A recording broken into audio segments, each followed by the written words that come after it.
성경은 우리에게 믿음이 어떠해야 하는지, 또 믿음이 무엇인지, 믿음의 결과가 무엇인지를 기록하고 있는 책입니다. 또한 믿음이 뭐냐라고 정의를 내리면 믿음은 주께서 원하시는 대로 선택하는 것입니다. 그래서 성경을 선택의 책이라 이렇게 얘기합니다. 아담과 하와에게 하나님께서 이렇게 말씀하셨습니다.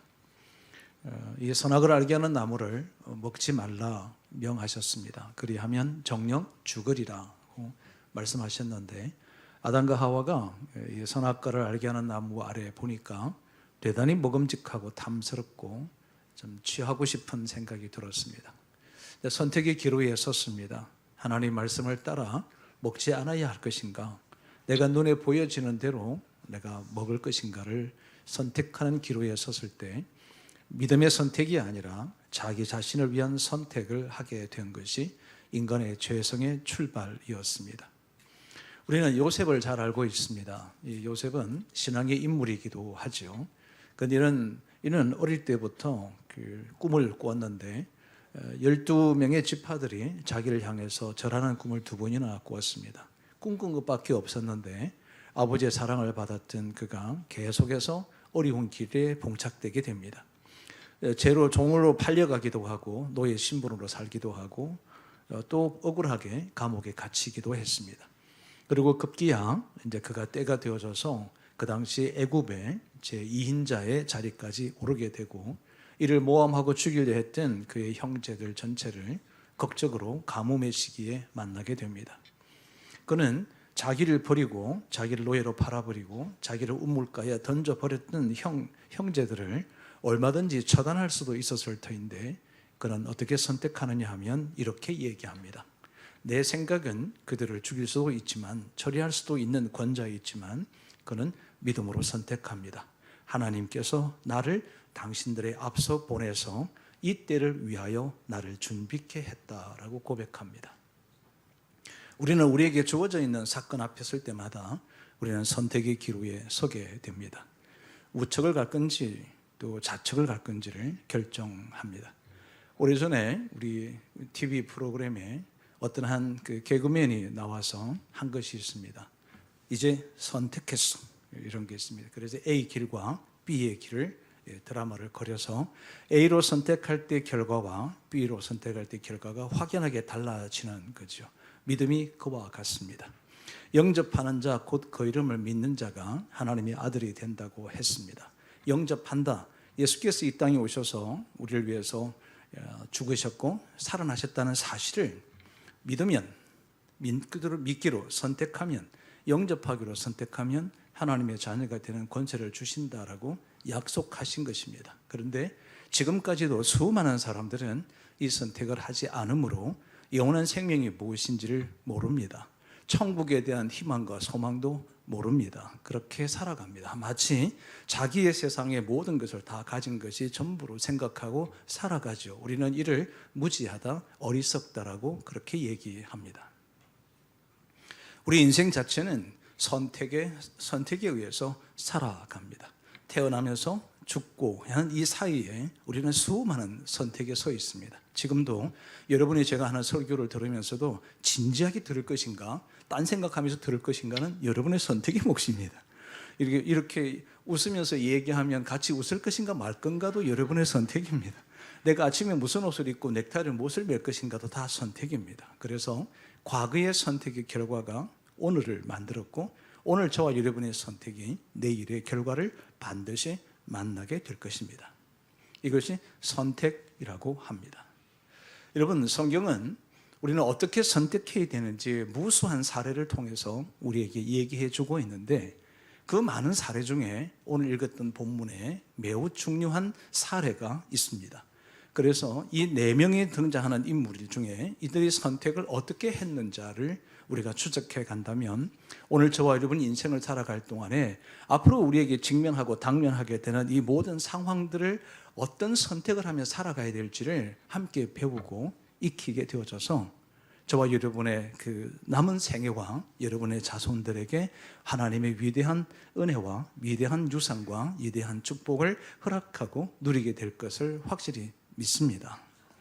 오늘 이 룻기는 1장에서 4명의 중요한 이름들이 등장합니다. 첫째는 엘리멜렉이라고 하는 사람이 등장하고, 두 번째는 나오미라고 하는 사람이 등장하고, 세 번째는 오르바와 그리고 네 번째 룻이라고 하는 4명의 성경의 인물들이 등장합니다. 이들이 어떻게 선택했느냐에 따라서 그들의 인생과 남은 생애가 확연하게 달라지게 되는 엄청나고 충격적인 사건으로 여러분을 좀 안내해 가려고 합니다. 우선 우리 룻기 1장 1절을 함께 읽겠습니다. 룻기 1장 1절입니다. 같이 읽습니다. 사사들이 치리하던 때에 그 땅에 흉년이 드니라. 유다 베들레헴의 한 사람이 그의 아내와 두 아들을 데리고 모압 지방에 가서 거류하였는데, 여러분 이 화면을 가만히 이렇게 두시면 좋겠습니다. 베들레헴이라고 하는 것은 번역하면 떡집이라고 합니다. 떡집이라고 합니다. 그리고 여기 한 사람이라고 되어져 있는데, 이 한 사람의 이름이 2절에 보면 엘리멜렉이라고 기록합니다.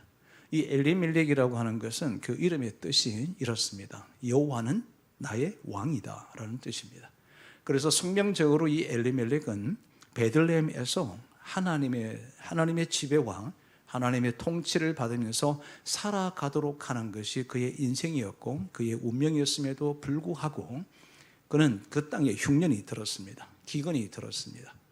그러면 여전히 그게 그리스도인 저와 여러분이 하나님의 은혜를 사모하고 하나님의 때를 기다려야 됨에도 불구하고 이는 자기 인간적인 생각과 인간적인 판단으로 바로 이웃 동네인 모압 땅에 보니까 태양신을 섬기고 물질과 풍요의 신을 섬기고 있는 모압 땅이 기름지고 거기는 흉년이 지지 않고 풍요롭게 보였던 것입니다. 인간의 눈이 그렇게 어리석다는 거죠. 그래서 자기 눈에 보이니까 이것이 좋게끔 여겨져서 마땅히 하나님의 지배와 통치를 받아서 살아야 되는 엘리멜렉이 어떤 선택을 하느냐 하면 모압 지방으로 우상을 섬기는 풍요의 신을 섬기는 모압 지역으로 가기로 선택한 겁니다. 자, 그러면 하나님의 눈에 하나님의 지배를 받고 있는 중에서 흉년이 드니까 불평스럽고 마땅하고 이해가 되지 않을 수 있습니다. 그렇죠? 우리 예수를 잘 믿고 있는데도 내 속에 내게 왜 이런 몹쓸 병이 걸리기도 하고 이런 엄청난 일이 생기기도 하고 사업의 실패가 되기도 하고 좌절을 맛보게 되기도 하는가라고 우리는 그렇게 생각할 수 있습니다. 그래서 세속적인 방법과 세상적인 방법으로 선택하면서 세상의 길로 걸어갈 수도 있습니다.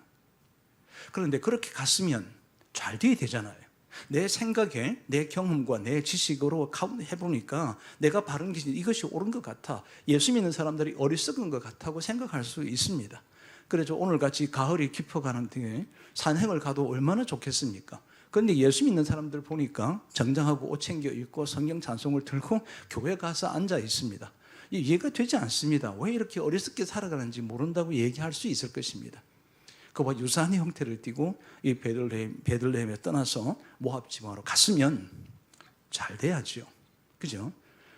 내 눈앞에 보이는 흉년이 있어서 떠났으면 잘 돼야 되지 않습니까? 그런데 성경은 뭐라고 기록하고 있냐면 3절에 보니까 나오미의 남편 엘리멜렉이 죽고 나오미와 그의 두 아들이 남았다. 그렇게 기록하고 있습니다.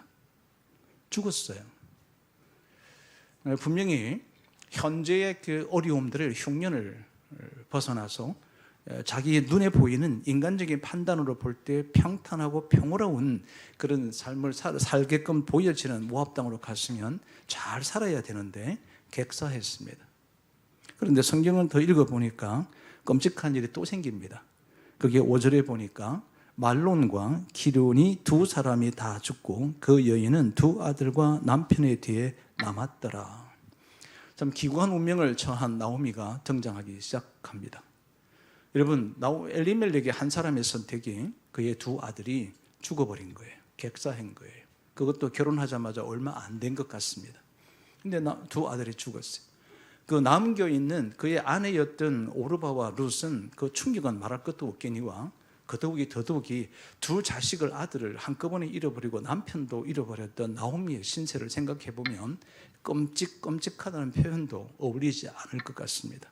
그냥 내 가까운 사람이 죽어도 충격인데 내가 낳은 자식 두 아들이 동시에 다 죽어버렸습니다. 그래서 자식은 죽으면 가슴에 묻는다고 합니다.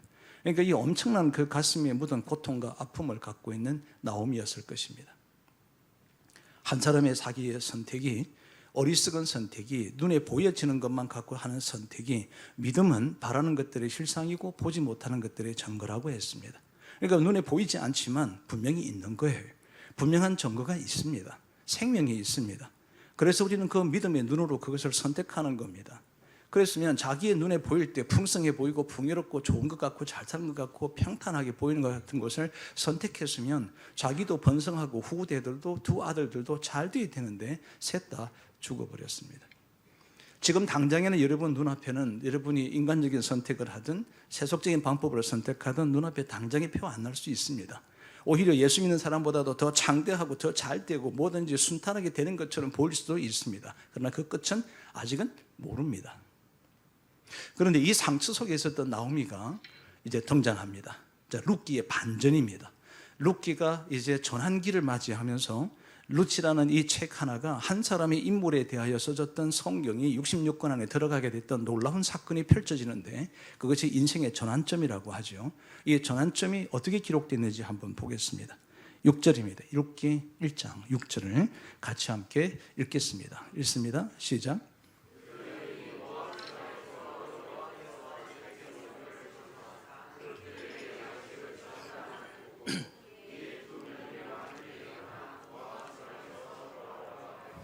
자, 여러분 이 말씀을 이 앞쪽을 보고 잘 보십시오. 이 여인, 그 여인인 나오미가 이제 객사했고 남편도 없고 두 아들을 가슴에 묻었던 모압 지방에서 있었습니다. 그런데 무엇을 들었냐면 하나님께서 자기 백성을 돌아보시고 그들에게 양식을 주셨다는 복음입니다. 기쁜 소식을 들었습니다. 자, 여기까지는 저와 여러분이 똑같이 합니다. 지금도 한 사람의 설교자를 통해서 10시 25분에 똑같이 설교하고 있습니다. 오른쪽이라고 해서 다르게 하고 왼쪽이라 해서 다르게 하지 않습니다. 그런데 차이가 납니다. 선택에 따라서 다릅니다. 이것을 하나님의 음성으로 받는 쪽은 하나님의 역사가 일어날 것이고, 내가 그냥 여전히 인간적인 생각으로서 말씀을 계속 분석하고 해석하면 그대로 그렇게 멈춰지게 될 가능성이 있다는 겁니다. 이거 나오미가 말씀을 들었습니다. 자, 여기서 중요한 게 나오죠. 이에 두 며느리와 함께 일어나 모압 지방에서 돌아오려 했다는 겁니다. 되돌아섰다는 것입니다. 가던 길을 멈추고 다시 돌아왔다는 것입니다. 어디를? 하나님 뜻으로, 하나님께로 돌아왔다는 것입니다. 복음을 들었습니다. 그러면 복음으로 돌아와야 합니다. 그런데 돌아오지 않을 때는 복음은 나오고 무관한 거고, 이 복음으로 돌아올 때는 영생을 취합니다. 영접하는 자, 곧 그 이름을 믿는 자는 하나님의 자녀가 되는 권세를 주신다 하셨습니다. 영접하지 않습니다. 그러면 하나님의 자녀가 안 되는 거죠. 내가 영접하는 자에게, 그렇게 선택하는 자에게 하나님의 자녀가 되는 권세를 주신다고 하셨던 것입니다. 나오미의 하나님의 말씀을 듣고 이 말씀을 들은 것으로 되돌아오고 회개하고 다시 먼 자리로 반드시 있어야 되는 곳으로 돌아가게 되는 이 결심과 결단의 선택이 룻기를 만들었습니다. 나오미가 이때 하나님 말씀을 들었는데 그 들었던 대로 돌아오지 않았으면 룻기는 이 땅에 존재하지 않았을 것입니다. 하나님께서는 또 다른 사람을 통해서 하나님의 역사를 이루었을 것이라고 믿습니다. 그래서 나오미가 이제 말씀을 듣고 복음을 듣고 다시 이제 베들레헴으로 돌아가려고 했습니다. 그럼 출발을 했는데 이 두 자부가 걸리는 거예요. 나는 어차피 지금 남편도 잃었고 두 아들도 잃어서 비참하고 슬픈 상태로 이제 이동하고, 그래서 자신의 이름을 나를 더 이상 나오미라고 부르지 말라. 나는 말하라 불러라. 쓴 잔, 쓰다 이런 뜻이거든요. 나를 이런 사람으로 불러달라고 얘기할 정도로 써디선 인생의 깊은 그 아픔을 간직한 채 가고 있는데, 이 두 자부는 자식도 없는 상태고 또 이 모압 땅은 재혼이 문제가 별로 없는데 유다 땅은 재혼이 복잡합니다. 이 나오미가 시집을 가서 아들을 낳고 그 아들이 자라고 나야 다시 자식 결혼할 수 있는 이 끔찍한 사건이 있는데 어느 세월이 기다렸다가 하겠느냐는 거죠. 그래서 나오미가 두 자부를 부릅니다. 한날 한시 각각의 텐트에 자기 집의 응접실로 불러다가 두 자부를, 큰 자부, 작은 자부를 불러다가 얘기하지 않고 둘이를 불렀습니다. 이렇게 얘기합니다. 얘들아, 나는 너희들의 책임질 수도 없고 너희들은 이제 유다 땅으로 가게 되면 너희들에게는 이것이 이방 땅이기 때문에 내가 너희들의 생명도 보존할 수가 없고 미래를 보장할 수가 없으니 팔자를 고쳐라. 그래서 그냥 너희들은 모압 땅에 남고 나만 그냥 가겠다고 얘기합니다. 그랬더니 이 두 자부가 감동이 있었는지 어머니 그럴 수 없습니다. 우리는 어머니를 떠나지 않겠습니다 하고 동시에 선택했습니다. 그래서 그래? 그리고 나오미가 두 자부를 데리고 다시 걷기 시작합니다. 그런데 아무리 나오미가 생각을 하고 또 생각을 해봐도 물론 기도했다는 흔적은 없습니다. 아마도 고민하고 생각했던 것 같습니다. 그리고 다시 부릅니다. 따로따로 부르지 않았습니다. 둘이 부르다가 얘기합니다. 룻기 1장 13절 말씀을 같이 함께 읽습니다. 13절입니다. 시작. 너희가 어찌 그들이 자라기를 기다리겠으며 어찌 남편 없이 지내겠다고 결심하겠느냐. 내 딸들아 그렇지 아니하리라. 여호와의 손이 나를 치셨으므로 나는 너희로 말미암아 더욱 마음이 아프도다 하매. 참 시어머니로서 홀로 된 두 자부를 바라보고 그냥 더욱 마음이 아프다 이렇게 표현되는데 이 원서를 찾아보면요 통곡하며 아팠다 이렇게 되어 있습니다. 그러니까 심장이 끊어질 듯이 마음을 아파한 거죠. 그래서 얘기를 했는데 이제 선택의 기로에 섰습니다. 이 시어머니가 두 번이나 우리를 불러다 놓고 똑같이 얘기하는 거예요. 오늘 제가 여러분 전체를 이렇게 모셔다 놓고 말씀을 대언하고 있습니다. 말씀을 대언하고 있는데 똑같은 시간대에 똑같이 얘기합니다. 그랬더니 선택을 이렇게 합니다. 우리 14절 같이 한번 읽겠습니다. 14절입니다. 시작.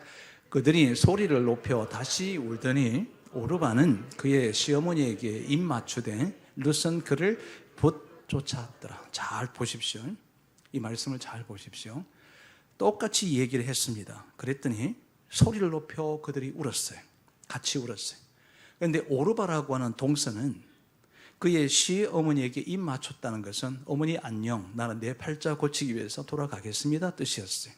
룻은 뭐예요? 그를 봇 쫓았더라라고 기록합니다. 선택이 완전히 나뉘어졌습니다. 여러분 동일한 상황이 앞에 놓였는데 동일하게 똑같이 오르바와 룻은 상황이 똑같은데 한 사람은 헤어지기로 선택하고 한 사람은 어머니와 붙쫓기로 결단합니다. 선택합니다. 이 선택을 통해서 이 시점부터 오르바라고 하는 이름은 성경에서 사라집니다. 두 번 다시 거론하지 않는 사람으로 전락되어 버렸고 룻은 지속적으로 위대한 축복과 유산과 은혜를 입어가는 아주 결정적인 단초였습니다. 여러분이 오늘 하나님 말씀을 듣고 나오미처럼 회복하고 돌아가는 것으로 결단하고 그리고 동일한 말씀을 듣고 내가 어떻게 믿음으로 선택하느냐에 따라서 저와 여러분의 운명과 우리의 삶도 다를 수 있을 것입니다. 제가 고시 공부하고 낙방 두 번째 낙방하고 나서 캠퍼스에 우두커니 앉아가지고 한심하게 저를 생각하고 앉아있을 때에 한 형제가 제게 와서 예수 그리스도의 복음을 전해줬습니다. 그때 내가 그 친구가 형제가 전해줬던 복음을 받아들이느냐 들이지 않느냐에 따라서 제 인생의 삶은 완전히 달라질 수 있을 것이라고 생각합니다. 그래도 너무나도 감사하게 제가 그 복음을 받아들이고 예수 그리스도를 내 개인의 구세주로 영접했습니다. 이성적으로 생각하지 않았습니다. 지성적으로 생각하지 않았습니다. 그냥 주님이 내게 다가온 그 사랑을 그냥 그대로 받아들이기로 결단했습니다. 그것이 오늘 여러분 앞에 서게 되었던 출발선이었습니다. 저는 제가 언젠가는 목사가 될 거라는 생각을 그 당시에 한 번도 한 적도 없고 저는 오히려 하고 싶지 않다는 생각이 훨씬 더 많았을 것 같습니다. 하나님의 인도하심이 그렇게 출발합니다. 여러분이 오늘 무심코 선택하는 선택이지만 그 선택의 결과는 반드시 있을 거라고 하는 거죠. 그러면 우리는 궁금하지 않습니까? 어떻게 하는 것이 진짜 믿음의 선택이냐? 도대체 성경은 어떻게 선택하라는 거냐? 아니 룻은 어떤 선택을 했느냐? 이것이 저와 여러분에게 들어야 되는 복음이죠. 그러니까 첫 번째입니다. 우리의 선택은 이러해야 합니다. 14절 다시 한번 보겠습니다. 14절 말씀입니다. 같이 읽겠습니다. 그들이 소리를 높여 다시 울더니 오르바는 그의 시어머니에게 입 맞추되 룻은 그를 붙 쫓았더라. 여기에 붙 쫓았더라는 것은 바짝 붙어서 갔다 뜻이 아니에요. 원어를 살펴보니까 이 붙 쫓았더라는 것은 이런 거예요. 요 직전까지 룻기 1장 13절까지는 시어머니가 앞서고 그리고 이제 며느리 둘이가 따라간 거예요. 길을 모르니까 그럴 수도 있겠죠. 따라갔는데 이 붙 쫓았더라는 것은 이런 거예요. 어머니, 이제부터 내가 앞에 앞서겠습니다. 이제 어머니를 내가 책임지고 이끌어갈 거니까 나를 따르십시오. 이게 붙쫓았더라는 거예요. 적극적이라는 거죠. 여러분, 인생의 삶은 한 번입니다. 소극적으로 살지 마십시오. 인생은 한 번밖에 없는 인생인데, 여러분, 주어지는 시간표, 지금 이 시간은 단 한 번밖에 없습니다. 두 번 살 수가 없습니다. 그래서 여러분, 미적미적거리면서 살아가지 마십시오. 하나님께서 원하시고 기회를 주시면 선택하셔서 사십시오. 붙쫓으십시오. 앞서서 행하십시오. 적극적으로 하십시오. 그리고 도전하십시오. 한 발 내디디십시오. 기다리지 마십시오. 망설이지 마십시오. 그런 자에게 기회는 주어지지 않습니다. 우리 모두는 부족합니다. 완전해서 뭔가를 할 수 있는 게 아닙니다. 그래서 우리는 공동체를 이룹니다. 서로서로가 부유가 서로서로가 한 지체가 결합되고 상합되어져서 하나가 되어져 가는 것입니다. 그러므로 사랑하는 여러분, 한 발 내딛으십시오. 앞서십시오. 적극적으로 사십시오. 룻은 적극적으로 하기로 결단합니다. 망설이지 않았습니다. 이제 어머니 내가 책임지고 카페에 나서겠습니다. 그가 뭘 나서겠어요? 여러분, 자기가 직업이 있습니까? 할 수 있는 게 있었어요? 이방 땅에 가서 뭘 하겠다는지 몰라요. 그게 믿음의 선택이에요. 믿음, 우리는 앞에 어떻게 내가 잘할지 잘못할지 아무도 몰라요. 그래서 믿음을 가지고 한 발 내딛는 거예요. 그래서 가나안 땅으로 들어가겠던 이스라엘 백성들이 두려움 속에 있었던 여호수아가 제사장들에 명합니다. 범람한 요단강을 짚고 들어가자는 거예요. 아무도 못 들어갑니다. 주저주저합니다. 그렇죠. 인간의 눈에 바라보면 못 들어가요. 범람하는데 어떻게 강우의 밧뼈를 딛고 들어갈 수 있습니까? 뭐로 들어가요? 믿음의 선택을 통해서 밧띠를 내딛었습니다. 그랬더니 요단강이 말랐다 하는 거죠. 사랑하는 성도 여러분, 이것이 살아계신 하나님을 경험하는 방법입니다. 우리가 갖고 있는 모든 지식과 모든 생각과 경험 가지고 여러분 선택하지 마십시오. 그것은 정말 어리석은 선택 중에 선택이라고 저는 확신하고 있습니다. 적극적으로 사십시오. 붙쫓으십시오. 한 발 내딛으십시오. 좌절해도 괜찮습니다. 쓰러져도 괜찮습니다. 우리 주 안에서 사랑으로 함께 행하는 모든 것들은 아무런 문제가 없다는 것입니다. 두 번째, 어떤 선택을 해야 될까? 여러분, 인간다운 삶으로 선택하십시오. 사람다움으로 선택하십시오. 세상에 많은 사람들이 예수 믿는 사람들을 보고 비난하는 것이 있습니다. 아니, 예수 믿으면 다냐? 어떻게 인간성이 저래? 이런 얘기 하지 않습니까? 그죠? 실제로 그런 얘기 듣거든요. 그래서 우리는 위로 하나님 앞에 행하는 것처럼 사람들에게도 행해야 합니다. 여러분, 오늘 추수감사절입니다. 하나님께서 향하여 감사합니다. 근데 여러분, 이것만 해야 될까요? 아니요. 인간적인 감사도 해야죠. 내게 은혜를 베푸고 나에게 오늘도 있게 해줬던 사람들을 찾아가서 그들을 격려하고 그들이 감사도 표현하고 이렇게 하는 것이 인간성이죠. 왜 좀 이 말씀 드릴까요? 룻은 신앙이 투철한 사람이 아니었어요. 여러분처럼 하나님 말씀을 암송을 숱하게 하고 매일같이 몇 시간씩 기도하고 전도 나가는 사람이 아니었어요. 그는 하나님을 잘 모르는 상태였어요. 그저 어머니를 따라간 거예요. 그래서 성경은 뭐라고 기록하느냐 하면 이렇게 기록하는 게 16절입니다. 다시 한번 보겠습니다. 16절 같이 함께 읽습니다. 1장 16절입니다. 룻이 이르되 내게 어머니를 떠나며 어머니를 따르지 말고 돌아가라. 강권하지 마옵소서. 어머니께서 가시는 곳에 나도 가고 어머니께서 머무시는 곳에서 나도 머물겠나이다. 어머니의 백성이 나의 백성이 되고 어머니의 하나님이 나의 하나님이 된다. 이 당시는 이는 어머니 하나님이 대해서 아니에요. 하나님 말이 안 나와요. 룻이 이르되 나는 하나님을 잘 모릅니다. 그런데 어머니의 하나님이 내 하나님이 되겠다는 거예요. 너무나도 인간적인 사람입니다. 당신이 믿는 그 하나님 내가 함께 믿겠다는 것과 똑같은 거예요. 이게 인간성인 거죠. 어머니가 가는 곳에 나도 가겠다. 얼마나 든든하겠어요. 얼마나 이 나오미가 그 슬픔과 좌절과 낭만과 쓴 잔을 마시고 있었고 아마도 쓰디 쓴 잔을 마셨을 거라고 생각하고 죽고 싶었을 거라고 생각 들어요. 근데 그에게 함께 하겠다는 거죠. 여러분, 얼마나 인간적입니까? 인간성을 상실한 것은 진정한 신앙이 아닙니다. 그래서 예수께서 혼내셨습니다. 제자들에게. 하나님께 바리새인과 서기관 장로들에게 얘기합니다. 우리는 내가 벌었던 소득에 하나님께 다 드렸다. 부모들은 어떻게 됐는지 모르겠다 라고 하니까 주께서 얘기하고 고르만 하면 다냐? 그렇지 않다. 이웃을 진심으로 사랑하라고 했습니다. 여러분, 감사절을 맞이하면 우리는 주변의 사람들에게 감사할 것을 하십시오. 감사하게끔 고백하고 감사의 선물도 하고 감사를 함께 나누는 것이 진정한 추수감사절의 의미입니다. 인간성, 진정한 인간다운 삶의 삶을 자세로 살아가십시오. 그래야 진정한 믿음의 선택이 일어나는 것입니다. 세 번째입니다. 여러분, 이 세 번째는 룻과 나홈 오르바를 보십시오. 손해보는 선택을 하라는 것입니다. 여러분, 손해보는 선택을 하라는 거예요. 우리 인간은, 우리 크리스찬들 가운데는 다는 그렇지 않습니다만 굉장히 이기적입니다. 자기밖에 모른다고 얘기합니다.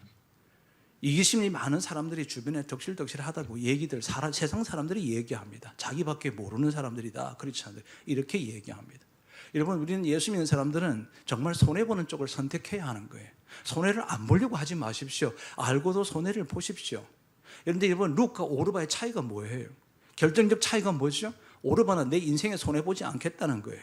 룻은요, 내 인생은 없겠다는 거예요. 어머니가 내 삶에 어머니를 함께 하겠고, 어머니의 하나님이, 당신의, 나의 하나님이 어머니의 민족이 나의 민족이 될 것이다. 나는 없습니다는 거예요. 나는 손해보겠다는 거예요. 젊음도 손해보고 내 미래도 손해보고 이 두려움과 앞에 서서 내 미래와 비전들 아무것도 없이 없다 이거예요. 손해보는다는 거죠. 근데 이 룻기는 여러분, 이 손해에 대한 이야기, 손해보는 것에 대해서 정확하게 기록한 장면이 나옵니다. 우리 룻기 4장을 한번 보겠습니다. 룻기 4장을 보겠습니다.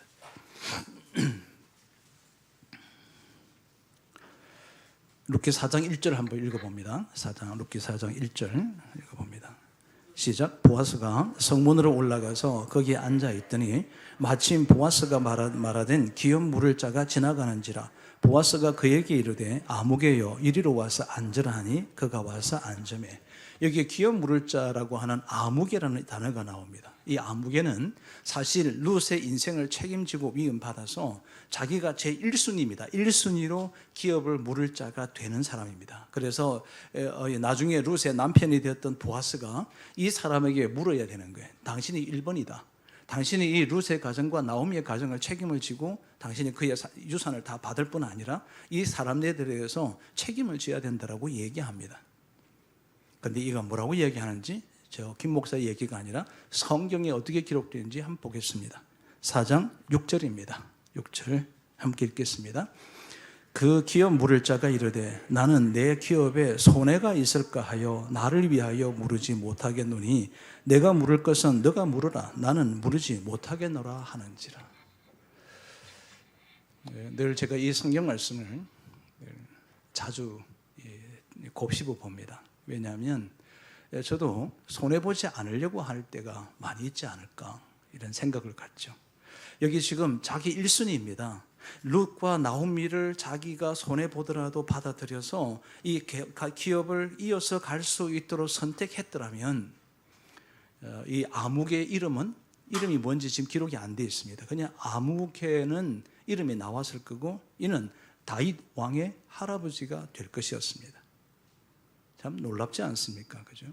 그런데 그는 다윗 왕의 할아버지는 고사하고 기업 물을 사람의 1순위인 이름조차 없습니다. 그냥 아무개가 된 거예요. 사랑하는 여러분, 아무개로 사시겠어요? 아니면 하나님의 자녀로 사시겠어요? 손해보려고 하지 마십시오. 기꺼이 손해를 보십시오. 손해보는 쪽을 선택하십시오. 그것이 믿음의 선택입니다. 마지막 선택, 믿음의 선택은 하나님 편을 선택하는 것입니다. 내가 하나님이 누구인지 정확히 모릅니다. 이해되지도 않습니다. 그럴 수 있죠. 하나님이 이해되지 않아요. 나는 하나님에 대해서 도무지 납득되지 않아요. 그럴 수 있습니다. 그런데 여러분, 그 몰랐던 룻이 말이죠. 하나님이 누군지 지식적으로 이해되지 않고 들어본 적도 없었던 이 하나님을 그대로 받아들이는 사건이 등장합니다. 17절입니다. 본문의 17절을 읽겠습니다. 같이 읽습니다. 어머니께서 죽으시는 곳에서 나도 죽어 거기 묻힐 것이라. 만일 내가 죽는 일 외에 어머니를 떠나면 여호와께서 내게 벌을 내리시고 더 내리시기를 원하나이다 하는지라. 여호와가 누군지 몰라요.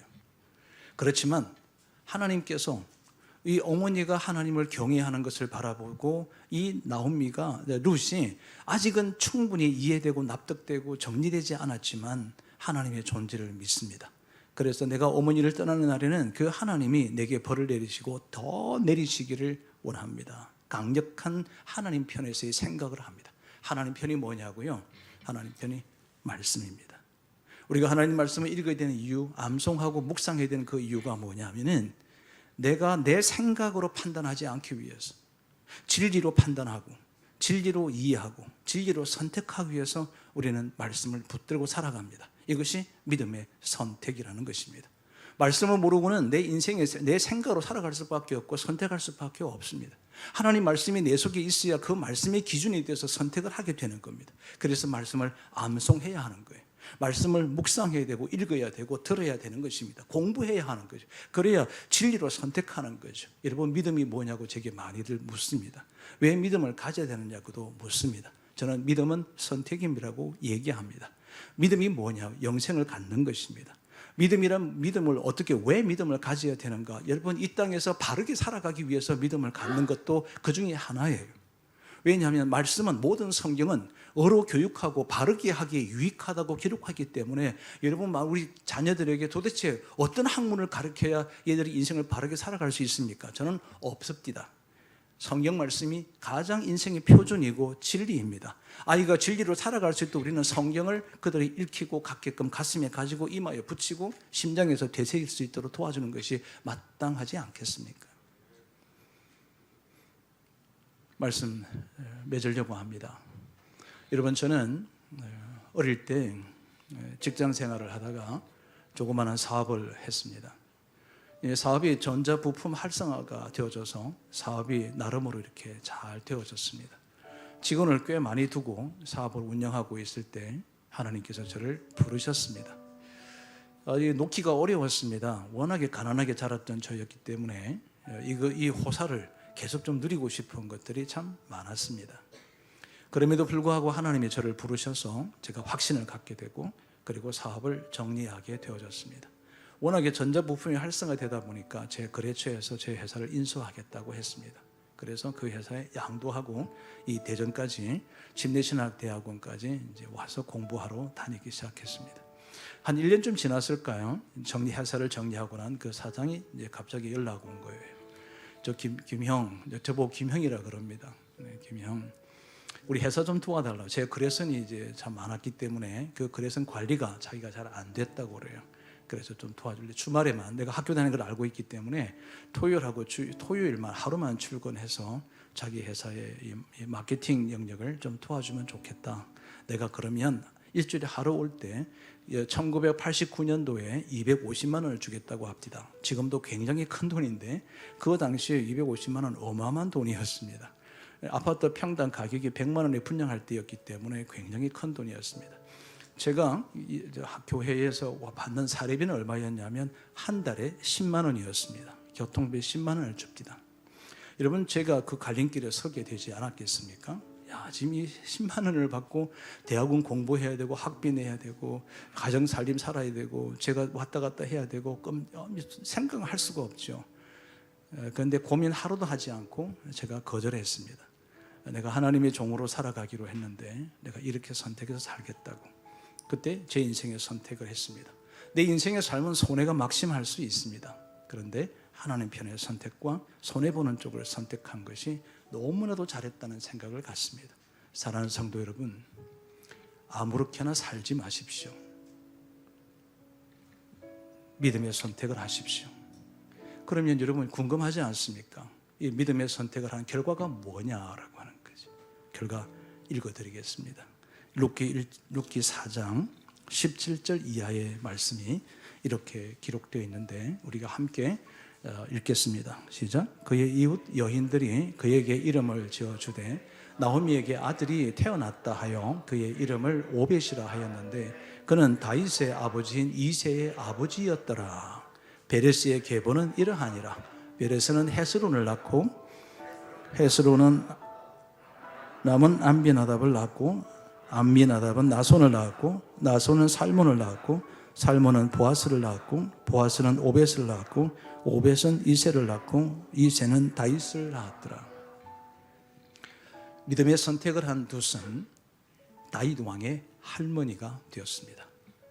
그는 마태복음에 보면 예수님의 족보를 따라서 들어가면 여인의 이름이 몇 나오는데 그 중에 한 명이고 이방 여인으로서 예수님의 계보에 들어갔던 여인이 바로 룻이었습니다. 여러분, 여쭤보겠습니다. 룻은 내가 이렇게 선택하면 내 자손 중에 다윗 왕이 날 거고 나중에 먼 훗날에 구세주가 날 거라는 걸 알았을까요? 몰랐습니다.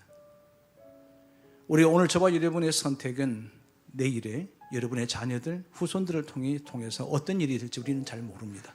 그러나 우리의 믿음의 선택은 하나님께서 보여주셨던 룻기를 통해서 보여주셨던 이 약속의 말씀대로 여러분의 자녀들을 창대하게 할 것이고 위대한 축복을 받을 거라고 저는 믿습니다. 그래서 저는 제 아들들이 그렇게 부럽습니다. 왜냐하면 저는 저희 집안에 통틀어서 단 한 명도 예수 믿는 사람이 없습니다. 제가 예수 1호 믿고 목사 1호였습니다. 저를 위해서 기도해 준 사람도 단 한 명도 없이 목사 안수를 받았습니다. 그래서 악전고투하면서 살아왔습니다. 근데 우리 애들은 예수 믿고 복음 받고 내가 구원을 받고 영생을 소유한 상태에서 우리 아이들이 자랐습니다. 이거 얼마나 복받은 인생입니까? 너희들은 그냥 하나님의 복이 보여지는, 그래서 막 부러워요. 질투가 나요. 나중엔 짜증도 납니다. 아들인데도 불구하고 야 정말 얘들 복되다. 사랑하는 성도 여러분, 지금 여러분의 선택은 훗날 위대한 축복이 된다는 것을 잊지 않으시기를 주의 이름으로 축복합니다.